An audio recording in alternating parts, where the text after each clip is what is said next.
Hey, welcome back to Evil's Comics. This guy right here is Evil Mike, or Mike if you prefer. And I got a review for you today. We're going to be talking about Beeswax by Matthew Adkins. Written, drawn, storied, and lettered all by Matthew Adkins. Also known on most platforms by Siren, like YouTube, Instagram, that kind of stuff.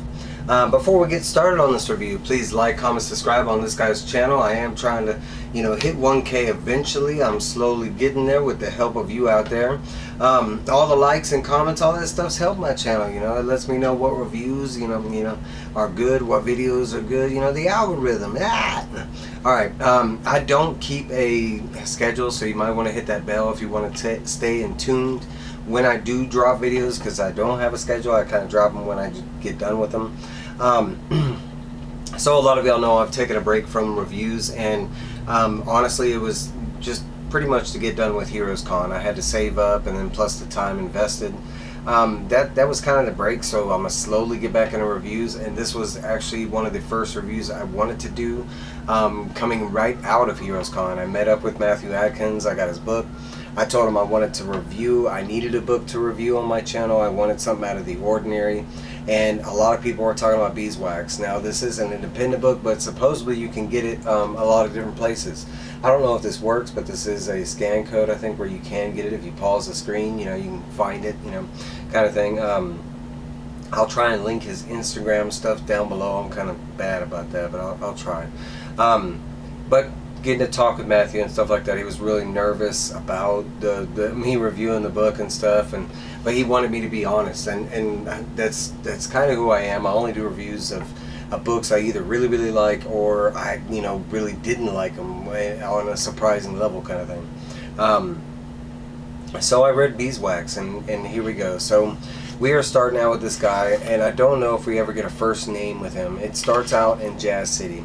And a little brief explanation of the way this comic was explained to me is it has independent art in it, but as the story goes, the art actually scales upward, like it gets better as the story goes. And he wasn't lying, like as the story goes, it does get increasingly better as the story gets better. So we start out in Jazz City, and it is a very independent style book, but this is our main character right here, Beeswax, the superhero. I don't know if we ever got a first name, last name kind of thing. He's just titled as Beeswax kind of thing. It took me a second to realize what was going on, but the obvious is a fire is going on in Jazz City, and Beeswax has happened to walk along, and he hears somebody in help. It's a little bitty girl, and she's stuck in the fire, and Beeswax actually activates his power, and he has these like honeycombs, and he can teleport using the honeycombs.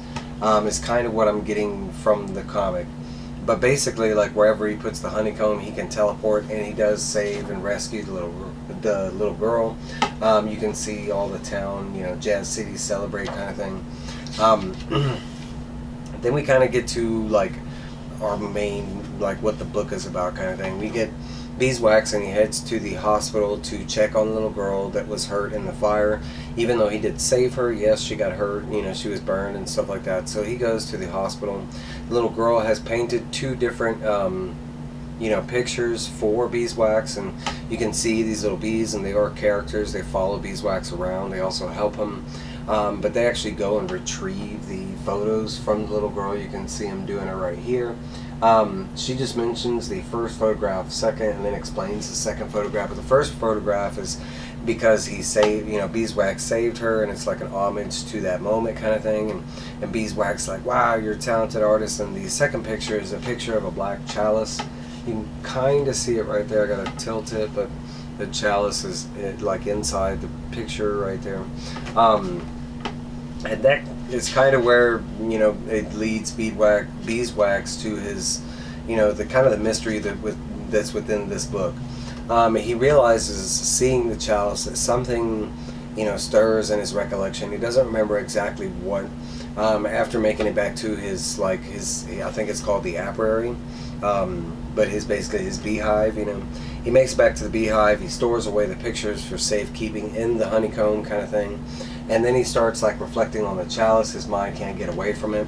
And he starts remembering from like years ago, there was this eternal sacrament, like festival that went on, and they all had the chalice like pictures for flags and banners and stuff like that. He doesn't remember if there was anything good, bad, or anything that came from that, but he does remember it's tied to that occasion. He sends his bees out to try and check out this eternal sacrament and see if there's anything, you know, shady with these individuals. And sure enough, the bees come back and they do buzz and tell him that there's some like shady stuff, you know, with the eternal sacrament. So he used this honeycombs, and shortly, this is kind of one of the dopest parts in the book.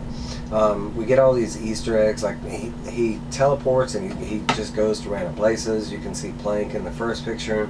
I don't know what the second one is, like a wrestling ring, and it's like a luchador match, and it just says like Caliente. The third one is supposed to be like Teen Titans building. You can see the Titan building, and all these places are like, I think this is supposed to be Dexter's laboratory. It's supposed to be like Courage, the Cowardly Dog.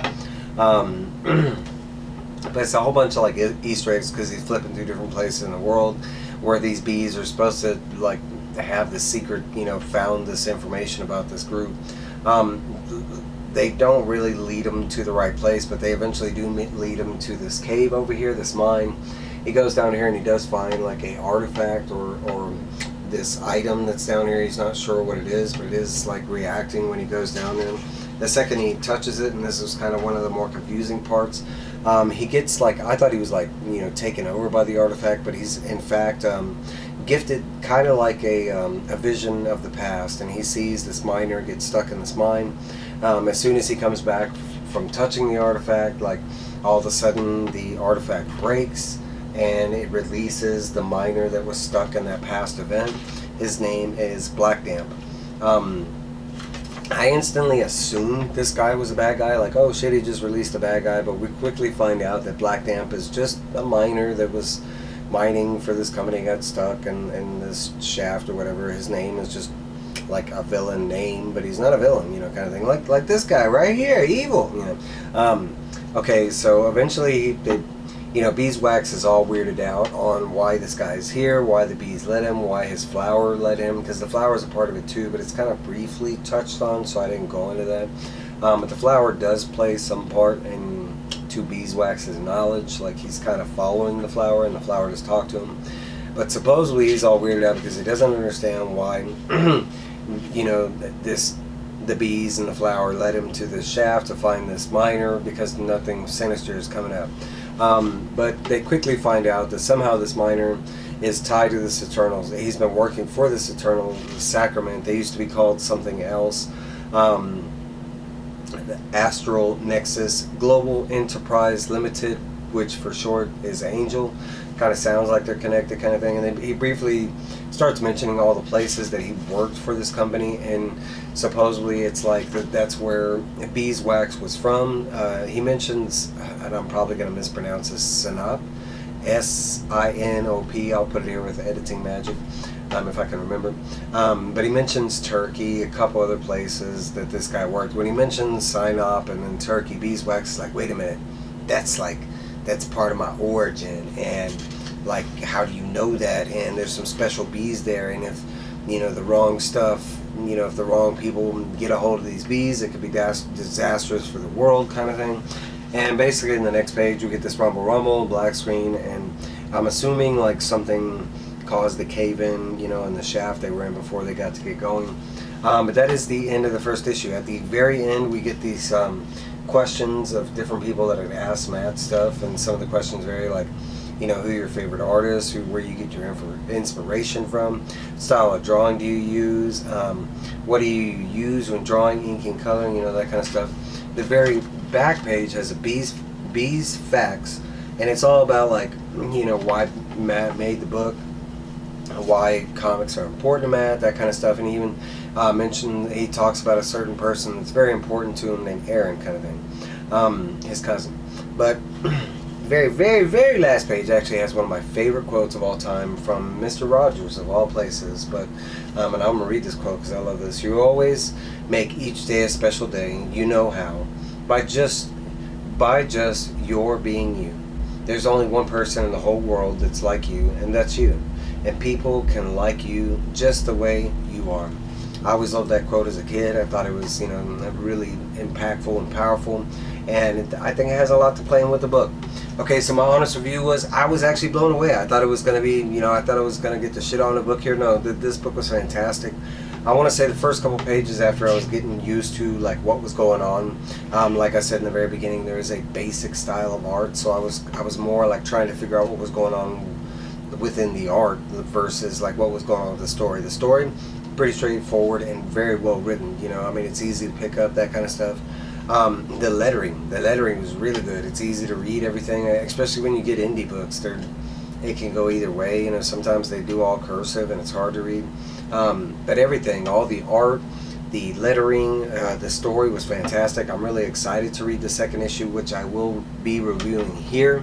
But let me know down below what you thought of this book. I'm going to give this book high praises. I was really amazed. The art, for instance, starts out with a very indie kind of, you know, kindergarten style, not to be mean, but then it starts going into this like he mentioned, Dexter's Laboratory, and you know, some of those Cartoon Network style cartoons like Courage the Cowardly Dog.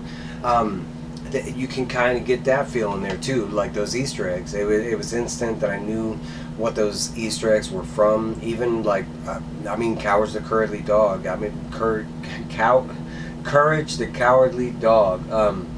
His house is kind of noticeable, so being able to pick that out in a picture, it's kind of dope.